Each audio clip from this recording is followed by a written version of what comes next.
بسم الله الرحمن الرحيم. السلام عليكم والصلاة والسلام. أما بعد فقد قال الإمام علي بن حسين عليه السلام وأمرني ما كان أمري بسلة في طاعتك فإذا كان أمري مرتعا بالشيطان فاقبضني إليك. اولا آپ کی خدمت میں خاندان عصمت کی چھٹی کریم اور آسمان ولایت کے چوتھے درجہ ستارے سید الساجدین امام زین العابدین علیہ السلام کی ولادت بسعادت مبارکباد پیش کرتا ہوں اور اپنے وقت کے امام کو بھی جشن پر مسرت کی مبارکباد پیش کرتا ہوں. جس دعا مقابل الاخلاق فکر اقرار کو شرف حاصل ہوا ہے، جس میں مولانا سجاد علیہ السلام اللہ کی بارگاہ میں دعا کر رہے ہیں کہ خدایا مجھے اس وقت تک زندہ رکھنا جب تک میری عمر تیری اطاعت میں صرف ہوتی رہے، اور اس کے بعد اگر میری زندگی شیطان کی چراگاہ بن جائے تو مجھے اپنی بارگاہ میں بلا لینا. اس دعا کے ذہن میں میرا موضوع ہے اصول تربیت امام زین العابدین علیہ السلام. عزیزان گرامی، اگر امام زین العابدین علیہ السلام کی سیرت کو دیکھیں تو امام زین العابدین علیہ السلام غرباء و مساکین کی سرپرستی کیا کرتے تھے. ابو حمزہ صومالی سے مروی ہے کہ امام علی بن حسین علیہ السلام راتوں میں کھانے پینے کی چیزوں کو اپنے پشت پر رکھ کر اندھیرے میں خفیہ طور پر غرباء و مساکین تک پہنچا دیا کرتے تھے اور فرمایا کرتے تھے کہ جو صدقہ اندھیرے میں دے دیا جائے وہ غضب پروردگار کی آگ کو بجھا دیا کرتا ہے. عزیزان گرامی، امام علی مقام علم و زہد و عبادت میں امام حسین کی زندہ تصویر تھے.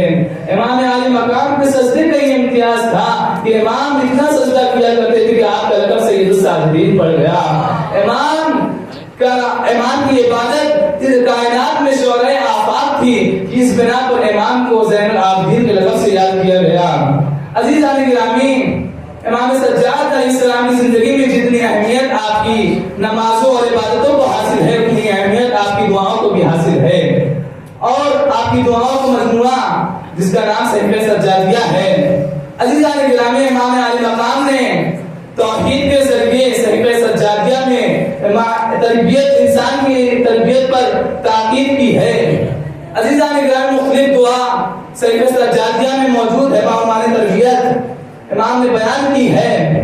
عزیزان گرامی، امام سجاد علیہ السلام کی بیشتر زندگی عبد الملک بن مروان کی خلافت کے دور میں گزری، جس کی مدت 28 سال تھی. امام علی مقام ایسے دور میں زندگی گزار رہے تھے کہ جس میں امام کلہ تبلیغ کرنا امام کے لیے محال تھا، لہذا امام نے دعا مناجات کا سہارا لیا. امام زین العابدین علیہ السلام اپنے پدر بزرگوار امام حسین علیہ السلام کی شہادت کے بعد تاریخ اسلام کی بہت ہی حساس مرحلے میں امامت کی ذمہ داری سنبھالی. چونکہ امام زین العابدین علیہ السلام ایسے دور میں زندگی گزار رہے تھے کہ امام اپنے پسندیدہ مطالب کو کھل کر بیان نہیں کر سکتے تھے، لہٰذا امام زین العابدین علیہ السلام نے اپنے بلند اہداف و مقاصد کو دعا اور مناجات کے ساتھ بیان کیا. آپ کی دعاؤں کا مجموعہ صحیفہ سجادیہ کے نام سے جو مشہور ہے اور قرآن مجید اور نہج البلاغہ کے بعد حقائق و معارف الہی کا سب سے گراقدر خزانہ شمار کیا جاتا ہے. صحیفہ سجادیہ جو کہ تعلیمات الہی سے لبریز گراقدر خزانہ ہے، اگرچہ یہ رہنمائی اور تعلیمات الہی کا یہ مجموعہ اللہ کی بارگاہ میں دعا مناجات پر مبنی ہے، لیکن اپنے اندر تربیت کے ایک وسیع نظام کو سموئے ہوئے ہے. عزیزان گرامی، امام علی مقام بہت سخت دور میں زندگی گزارے تھے، لہٰذا امام زین العابدین علیہ السلام نے دعا و مناجات کا سہارا لیا. اور ان دعاؤں میں امام علی مقام ہمیں یہ سمجھانا چاہتے ہیں، ہمیں یہ بتانا چاہتے ہیں کہ انسان کی زندگی کے تمام مرحلوں کی بنیاد اللہ کی ذات ہے، اور انسان کو سمجھنا چاہیے کہ ہر لمحے اللہ اس کے ساتھ ہے، ہر لمحے اللہ اس کے پاس ہے. عزیزان گرامی، امام ایسے دور میں 3 طریقے کار اختیار فرمائے تھے اور ان کے ذریعے تربیت کیا کرتے تھے. پہلا طریقہ آپ کا تھا، آپ نے مجالس عزا کا قیام کیا اور ان مجلسوں میں فقط بنی امیہ کے مظالم اور آل محمد پر ہونے والے مسائل کا تذکرہ نہیں کرتے تھے، بلکہ ان مجلسوں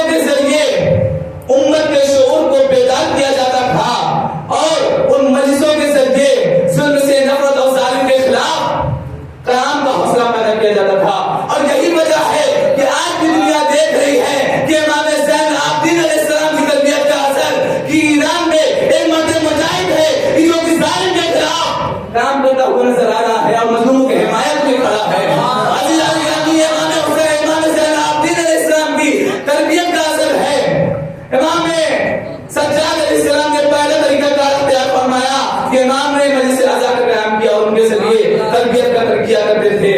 اور دوسرا طریقہ کار آپ کا یہ تھا کہ آپ نے دعا مناجات کا سہارا لیا اور ان کے ذریعے امت کی ذہنی تربیت کیا کرتے تھے. اور تیسرا طریقہ آپ کا تھا تاسیس مدرسہ دینیہ. آپ نے گھر اور مسجد پیغمبر کو دینی مدرسے کی شکل دے دی تھی اور مسلسل امت کے باصلاحیت افراد کو تعلیم و تربیت کیا کرتے تھے. اور یہی وجہ ہے کہ بانی تنظیم اللہ مقامہ نے امام زین العابدین اسلام کی تربیت کے سائے میں آج کے دن تنظیم المکاتب کی بنیاد رکھی.